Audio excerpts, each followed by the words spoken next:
Oh yeah, can you see it? Can you see it? It's called daybreak. It's starting to break. It's starting to break. Yeah, we got to get rolling, man. What you talking about? Traffic's finna get bad. We're gonna get going here, lickety split. Well, I hope y'all having a good morning. It's morning for me, probably not morning for you by the time you're watching it. Anyway, we got us a big cup of coffee. And we're fixing to hit the road. The Duckman's already been outside, took care of his business. Ain't that right there? Come on, there. Oh, big boy. Oh, big boy. Oh, yeah, there he is. You ain't no lap dog, boy. You too big to be a lap dog. Yes, you're too big to be a lap dog. But anyway, he's been outside. Yes, I love you too. He's been outside, done his business. And now we're fixing to head out. What's that, duck? That duck? What's that? What's that? What? See, what is it, Dad? What is it? What is it? Hey, y'all. Oh, there you go, duck. You got it? I want to talk to y'all about something. Truck's building up air pressure, getting warmed up and everything, so I got a couple minutes. I'm thinking about changing the name of the YouTube channel. The Trucker's Table I thought would be good, right? Because it's symbolic. I have the table in the back. So we'd be sitting around the table doing our videos. And if I had took off and had a bunch of subscribers and I was able to do what my vision, I had a vision for the Trucker's Table. My vision was my 32-inch flat screen, which I have back there on the table now, and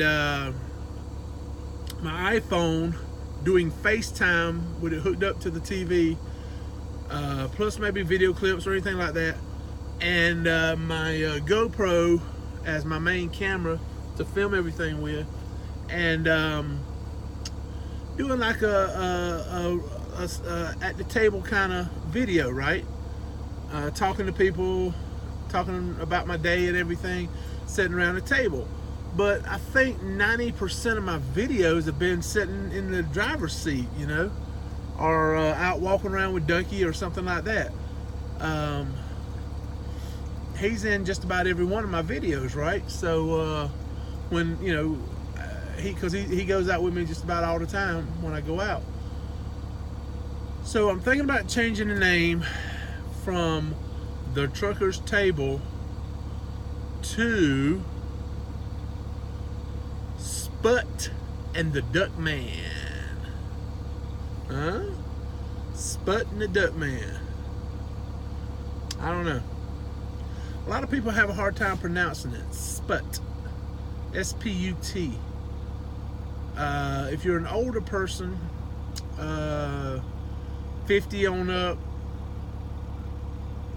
you remember the Russian satellite Sputnik. I think that's what it was. I think it was a Russian satellite, Sputnik.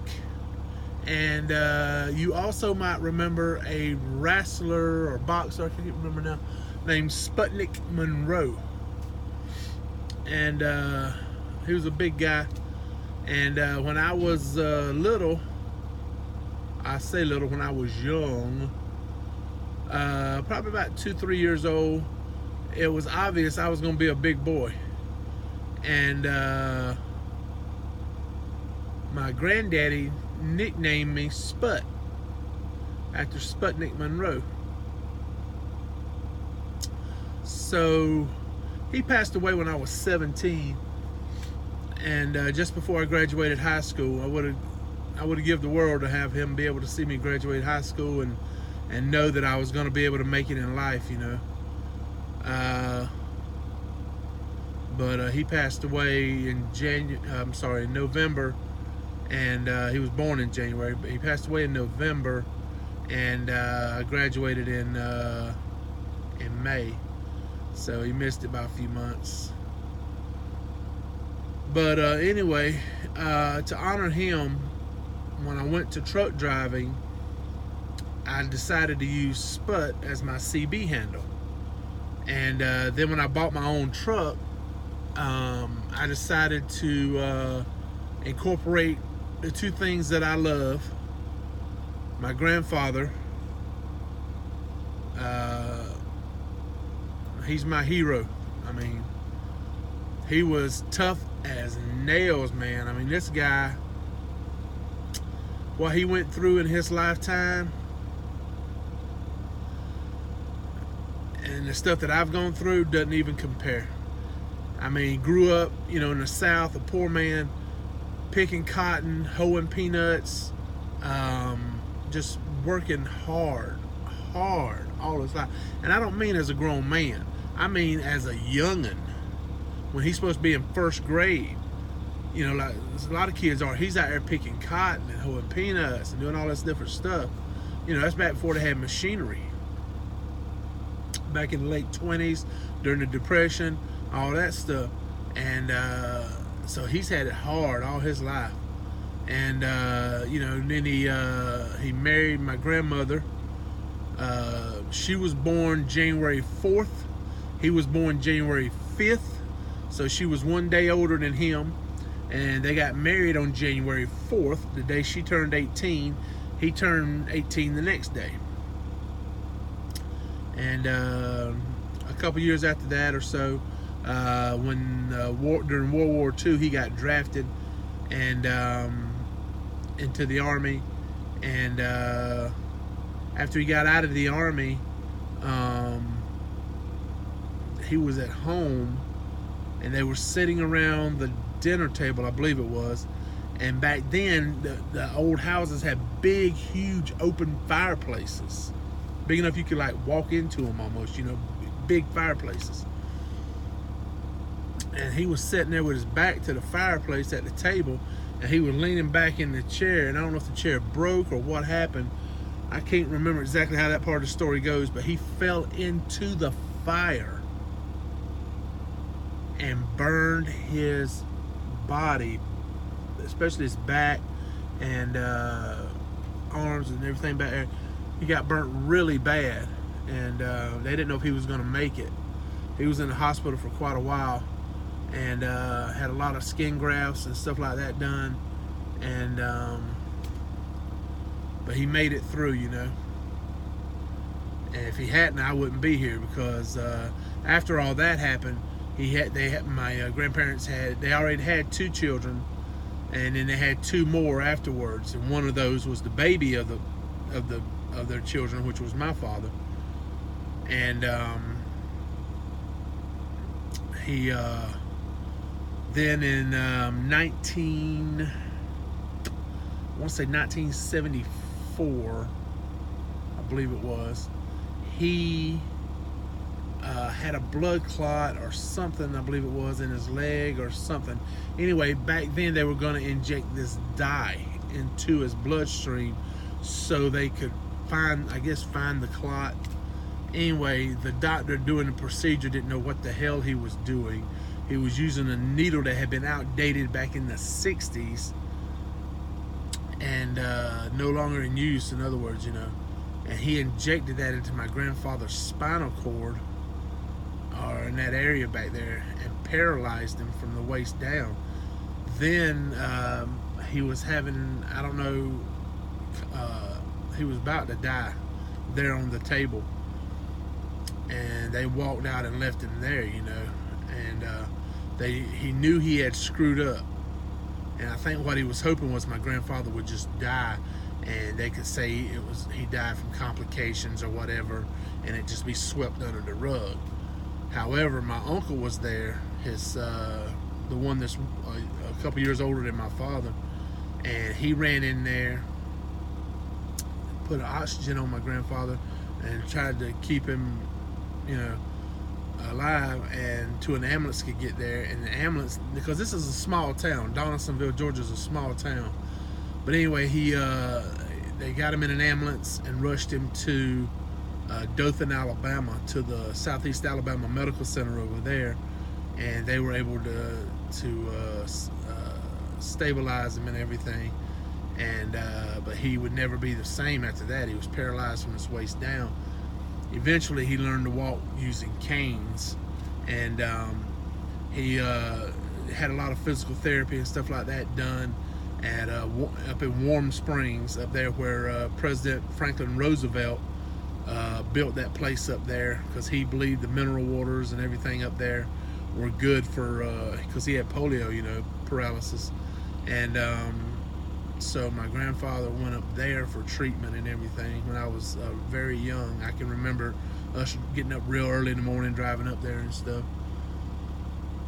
But anyway, so that's what I didn't mean to get off on that about my grandfather, but I just wanted y'all to know some background on why I say he's so tough. And that's just the tip of the iceberg, what I'm telling you. But this man, he had never drank a drop of alcohol, and he worked hard all his life, and he has all my respect, and he is my hero. And if I could be a tenth of the person that he was, that would be amazing. And the other person, to go in a completely different direction, another one of my guys that I really loved growing up, once I got a little older, 7, 8, 9 years old and on up, was Hank Williams Jr. I don't know why, but for some, I think it was because my grandfather loved Hank Williams Sr. And he would listen to Hank Williams Sr. a lot. And I remember seeing Hank Williams Jr. when I was a little bitty boy. I remember seeing him on Hee Haw, and I was like, oh, that's so cool. And I don't know, I just, ever since then, I've been a huge Hank Jr. fan, you know. I have the Hank Jr., I don't know if you can see it, I had the Hank Jr. tattoo on my arm, and with the guitar and the pistol crossed up here, and then underneath it says a country boy can survive. And that's always resonated with me, because I've always been a country boy, raised out in the country, farming and different things like that. Not a huge farm, a small farm. My granddaddy grew a lot of peas and stuff like that, and we grew some watermelons and cantaloupes and stuff, and we raised some hogs and all that, but nothing on a major scale. This was like small scale stuff, mostly for family. And we took some of the peas and stuff like that to market and stuff. But anyway, so I took the Hank Jr. Ruger, because it's originally a Ruger logo that Hank Williams Jr. adapted to his own by putting his name in the middle. So I thought, that's cool, I'm gonna do that myself. And so I took the Ruger logo like Hank Jr. did, and I put in the middle of it, I put Sput, you know, to honor my grandfather. So on my truck, every truck that I've ever bought, that I've owned, I've had the Ruger logo on both doors, driver and passenger side door, and in the center of the Ruger logo is my CB handle, my nickname, Sput. So that's something that I'll always have as long as I own a truck. I'll always have that on it. And so I thought maybe incorporating that into my YouTube channel, and since Ducky's a big part of it too, he's always here with me. He's got an itch right now, he's scratching. Can you hear the collar jingle? Anyway, since he's here with me too, I thought, well, maybe bring the Duckman in on it. Yeah, Daddy's boy. And so we call it Sput and the Duckman. Even though his name's Ducky, people say, why do you call him the Duckman? I don't know. I just do. And but I don't know. When I'm, you know, when you talk to dogs and stuff, sometimes you use a different voice or whatever, and I do that with Ducky. You know, like duck duck duck duck duck duck duck, yeah, duck duck duck. And Ducky Duck.